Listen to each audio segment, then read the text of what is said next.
Ikinagala ko pong makausap ako kayo sa umagang ito, Mr. Secretary. So ngayon, hindi na ako magpaligoy-ligoy pa. Dadapo na po ako sa mga katanungan tungkol sa mga isyu natin, no, dito sa ating bansa. So unang katanungan na ko po, Mr. Secretary, ang unang tanong natin ay kayo po ay naging DILG Secretary sa loob ng 2 taon at kayo ay isa sa mga napaka-produktibo nga DILG Secretary. Ano po ba ang mga nagawa ninyo as DILG Secretary, sir? Well, unang-una, no, sana maunawaan ng ating mga kababayan na napakalawak po ng Department of the Interior and Local Government. No? Sinusupervise po namin lahat ng mga governor, mayor, hanggang barangay captain, lahat po ng kapulisyahan, ang jail, no? Lahat po ng mga bombero, Commission on Women, on Youth, on Muslim Filipinos, at marami pa po. No? So, unang-una, kung iisahin po natin ito, sa ngalan po ito ng mga bombero, nung tayo po ay naging DILG, more than 200 ang walang fire station at wala po silang mga fire trucks, no?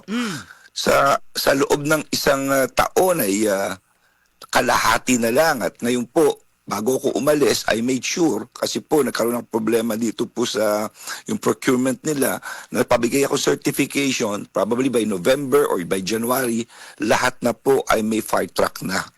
No? At definitely, baka maski fire station, matatapos na rin po yan. Isisimulan na rin po yan. No? Yan po ay sa ngalan ng mamatay sunog. Sa ngalan naman ng mga nakakulong, ang ginawa ko po kasi, nung una, limitado ang budget sa paggawa ng kulungan. So ang sabi ko po doon sa Bureau of Jail, alam mo, kung ikaw ang nakakulong, ano ba mangyayari sa iyo? Paglabas mo, wala kang trabaho. No? Paglabas mo, wala sa tiwala ang tao. No? Pinag-uusapan ka pa. So, para lang ho sa nakikinig sa atin, ang 70% dati ng mga krimen, matagal na yan, no? Ay may kinalaman sa droga, drug-related. At 30% tapos sila manilbihan, isa sa bawat 3, bumabalik sa kulungan. So, ang sabi ko rin sa jail, yun ang targetin natin na wag bumalik. Paano natin magagawa yan?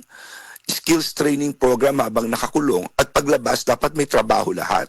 Nakipagpirmahan po kami kay Secretary Benny Laguesma ng Department of Labor na lahat ng lalabas sa kulungan, no, ay mapagbigyan na magtrabaho under the TUPAD program. At nangyari in 1 year, talagang bumaba po. No, bumaba po ang tinatawag na reoffending rate. No? Bukod na po to sa mga BIDA program natin, tinutukan natin ang law enforcement, yung PMP, Campaign Against Illegal Drugs, kung saan from July to May, yun lang ano na yun, mga 92,000 operations ang ginawa nila, 116,000 drug personalities sa mga nahuli, at in a span of 2 years, ito po on record, 2 years, no? 33.8 billion na drugs ang nahuli. The highest of any administrations in the first 2 years in office. Bukod pa ron, nakita nyo naman, of course, yung paghuli natin pagdemanda dito kay Congressman Teves, paghuli kay Alice Goo, no? Halos 12 hours lang ang binigay sa atin, papakawalan ng Indonesia yan eh. Kasi walang so I have to go there at makuha siya, no? Kila Pastor Kibuloy, no? At of course, itong Teddy Mejia, ito yung pedophile na biniktima po nito yung mga bata. Marami pa kasama, pero baka maubos ang oras natin, no? Bukod dito sa bida, yung buhay ingatan. Marami ako pasensya na, medyo madaldal tayo, ha? Pero yun po ang iilan lang po iyan sa mga nagawa natin. Opo. So kumusta na ho yung kaso ni dating Congressman Arnie Teves sa ngayon, Mr. Secretary? Well, sa atin po ay meron po siya mga warrant na hinaharap, no? At etong warrant ang ating basis para siya ay madakip kung kaya tayo sumulat sa East Timor tungkol dito. Si Secretary Boying Remulla na po ito ng Department of Justice ang nilalakad niya, yung tinatawag na extradition effort o kung paano siya maibabalik po dito sa atin. Opo. Okay, pero wala pa tayong exact date or timeline, Mr. Secretary, kung kailan siya maibalik dito sa Pilipinas. Well, ayon sa DOJ ay nakipag-usap sila at yung daw yung korte mismo ng East Timor ang parang pinabalik at nire-review yung kaso kung paano nila itatrato ang pagbalik, ang pag-request natin na ibalik po siya sa Pilipinas. Okay. So Opo. bilang dating DILG Secretary at 15 Mayor ng Mandaluyong, familiar po kayo sa local government code natin. So sa tingin ninyo po ba ay depektuoso na yung batas o depekto na ng batas at kailangan ng itukma sa panahon natin ngayon? Well, una-una sa lahat po na nakikinig natin, ang local government po, yan po ang libro, ng lahat ng lokal. Ano yung lokal na pamahalaan? Parang ang Biblia ng governor, mga local government officials. Tama. Tama po kayo. Yan po yung governor, mayor, konsihal, barangay captain, SK. Ano ba ang dapat mong gawin? Ano ang dapat gawin ng national government? Ano responsibilidad mo? Makukulong ka ba rito? At ito'y 31 years na kasama. Matagal na ito. Tagal, oh. More than 30 years. Maganda ang kanya mithiin, pero parang bahay yan eh. Habang tumatagal, nakikita mo yung depekto. Okay, nakita namin maraming depekto. Pinag-aralan po namin yan. Dahil naging mayor tayo, inatasan ko ang Local Government Academy. At of course, ito pong mga liga. Yung liga ng gobernador, si Governor Tax Cua, liga ng mga mayor, municipal mayor, city mayor, barangay, marami po sila. At sa pagsisiyasat namin, ito yung iilan lamang nakalagay dito sa local government code, ang magpapagawa ng kalye, ang barangay. Yung barangay road. Sino ba namang, iilan lang ang barangay, may pondo para magpagawa ng barangay road. Karamihan dyan, nakaasa kay mayor, kay governor. No? So, yun pa lang, problema na yun. Number 2, yung mga school building natin, importante edukasyon sa atin. No? Karamihan nito, ang gumagawa ay, of course, ang national. Pero ayon po nito, yung LGUs ay gagawa rin, may partisipasyon sila. No? At of course, pangatlo, yung tinatawag na tertiary health facilities nang galing tayo sa COVID. Nakita natin kung minsan kailangan mo na yung mga tertiary, yung talagang high level na. Ayon sa local government code, ito yung mga gagawin ng mga probinsya. Pero hindi lahat ng probinsya mayaman. Totoo. Hindi lahat pinanganak lang. Mayroong mga probinsya medyo kapos din sa pera. So, paano yung mga may sakit doon? Paano sila, how can they avail of these tertiary health hospitals? No? Meron pang tinatawag na communal irrigation system. No? LGU rin daw yan. So, all of these things dapat tignan maigi at marami pang iba. No? I see. So bilang tatakbong senador, ano po ang ipaglalaban ng isang Binhor Abalos, Secretary? Well, marami tayong pwedeng ipaglaban. Number 1, itong tinatawag ang local government code, ang dapat po rito ay talagang, talagang matatag dahil para ka nasa kotse eh. Kung ang istruktura mo medyo may konting depekto, mahihirapang gumana para talagang makaisa from the national, ano bang papel ng national, siya ba magpapagawa, anong papel ni mayor, etc. No? Number 2, yung ating tinatawag na mga investments.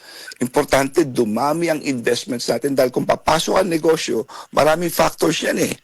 Number 1, maganda ba peace and order mo? So we have to review these policies about peace and order. Number 2, maganda ba investment policy mo? Tignan natin how we compare with other countries. No? Number 3, kamusta yung environment mo? Maayos ba yung kuryente mo o kulang-kulang pa sa ibang mga lugar yan? Anong problema? Hindi kayo magkakonect dahil hindi ba nabibigyan ng permit? Panggawa lamang ng mga poste ng kuryente. Yung wifi natin, napaka-importante ito, yung tinatawag na ease of doing business, yung mga polisiya tungkol dito, no? Nakita ko po yan, kaya ako'y nagpapasalamat sa local government code, sa ARTA at sa iba pa, dahil masaya paano talaga gumagawa ng paraan hingid dito. As policies, anong dapat natin gawin dito? Dahil bandang huli, kung ang Pilipino ay maraming papasok na negosyo, maraming trabaho magagawa, no? At the same time, yung ating food supply, yung agriculture, no? Kasi alam mo, sa ibang bansa, may tinatawag tayong dignity of office, no? Maski ikaw ay maski anong trabaho mo, maganda ang kompensasyon mo diyan, no? Kaya masaya.